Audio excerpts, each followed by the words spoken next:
Hello नमस्कार दोस्तों, मैं आपका दोस्त रायचंद बिश्नोई। दोस्तों, आज की कहानी लॉकडाउन की सबसे बेस्ट कहानी है, जिसको अगर आप पूरा सुनोगे तो आंसू नहीं रोक पाओगे और ज़िंदगी में कभी अपने परिवार से, अपने माँ बाप से, अपनों से मुंह नहीं मोड़ोगे। तो अभी से इसको लाइक और शेयर कर दीजिए। रामलाल जी एक सेवानिवृत्त अध्यापक है। एक दिन सुबह जब वो उठे तो बिल्कुल स्वस्थ लग रहे थे, लेकिन शाम होते होते तेज बुखार के साथ उनमें वो सारे लक्षण दिखाई देने लगे जो एक कोरोना पॉजिटिव मरीज के अंदर होते हैं। घर के सभी सदस्यों में खौफ साफ तौर पर नजर आ रहा था। उनकी खाट घर के एक बाहरी पुराने कमरे में डाल दी गई, जहां पर उनके पालतू कुत्ते का बसेरा था। रामलाल जी एक दिन सड़क से घायल पिल्ला उठाकर लाए थे और उसको अपने बच्चों की तरह पाल पोस कर बड़ा किया और प्यार से उसको टॉमी कहकर बुलाते थे। अब उस बाहरी पुराने कमरे में रामलाल जी और उनका कुत्ता था। दोनों बेटों और बहुओं ने दूरी बना दी और बच्चों को भी पास ना जाने की सख्त हिदायत दे दी गई। सरकार द्वारा जारी हेल्पलाइन नंबर पर फोन करके सूचना दे दी गई। ये खबर पूरे मोहल्ले में फैल गई, लेकिन कोई मिलने नहीं आया।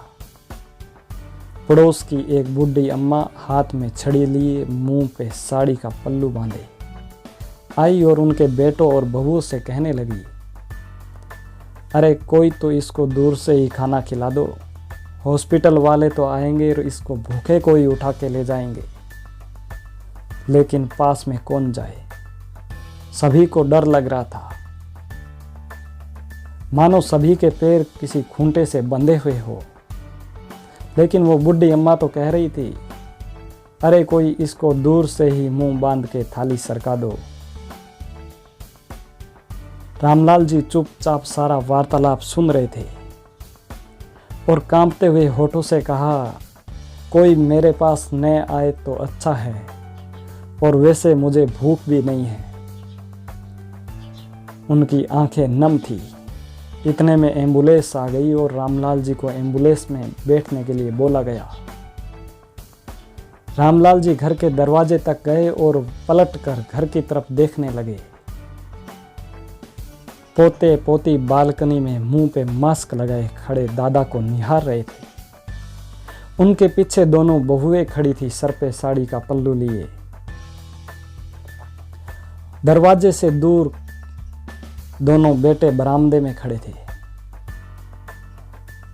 रामलाल जी की आंखें नम थी। अंदर से विचारों का तूफान उमड़ रहा था। रामलाल जी ने घर की देहरी को चूमा और एम्बुलेंस में बैठ रहे थे।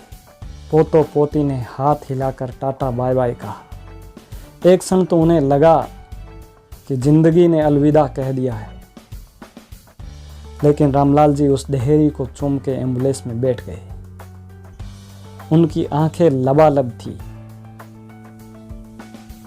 उनकी बहुओं ने तुरंत गर्म पानी से भरी हुई बाल्टी उस देहरी पे उड़ेल दी, जिसको रामलाल जी चूम कर गए थे।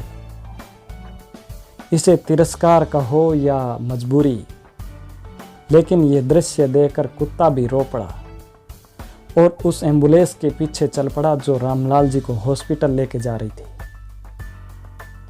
रामलाल जी 14 दिन हॉस्पिटल में क्वारंटाइन पीरियड में रहे और उनकी सभी जांचें सामान्य थी। उनको पूर्णतः स्वस्थ घोषित करके छुट्टी दे दी गई। रामलाल जी हॉस्पिटल से बाहर निकले तो हॉस्पिटल के गेट पर उनका प्यारा सा टॉमी बैठा था। दोनों एक दूसरे से लिपट गए। एक की आंखों से गंगा तो दूसरे की आंखों से मानो यमुना बह रही थी। जब तक उनके बेटों की लंबी कार उन्हें लेने आती है, तब तक रामलाल जी और उनका कुत्ता किसी दूसरी दिशा में निकल चुके थे और फिर वो कभी दिखाई नहीं दिए। अब उनकी फोटो के साथ खबर छपी है, गुमशुदा की। अखबार में लिखा है कि सूचना देने वाले को 40,000 का इनाम दिया जाएगा। हाँ, 40,000। इतनी तो उसकी मासिक पेंशन थी, जो रामलाल जी अपने परिवार पर हंसते गाते राजी खुशी उड़ा देते थे, लेकिन रामलाल जी फिर कभी दिखाई नहीं दिए। तो दोस्तों, ये छोटी सी कहानी ज़िंदगी में बहुत बड़ी सीख देती है। और गवर्नमेंट का जो स्लोगन है कि बीमारी से लड़ो, बीमार से नहीं, एक बार स्वयं को रामलाल जी की जगह खड़ा करके तो देखो। कल्पना करो कि इस कहानी में किरदार आप हो और रामलाल जी के साथ जो घटनाक्रम घटित हुआ वो सारा आप पर हो रहा है। आपका सारा अहंकार खत्म हो जाएगा, सब मोहमाया नष्ट हो जाएगी। इसलिए दोस्तों, प्रेम से अपने परिवार के साथ, अपनों के साथ, अपने माँ बाप के साथ जीना सीख लो। और आज के हालात इसीलिए हमें मजबूर कर रहे हैं कि हम परिवार के साथ जिए, हंसी खुशी राजी खुशी रहे। तो दोस्तों, अगर ये कहानी अगर आपको अच्छी लगे तो इसको लाइक और शेयर जरूर करना। जय हिंद, वंदे मातरम।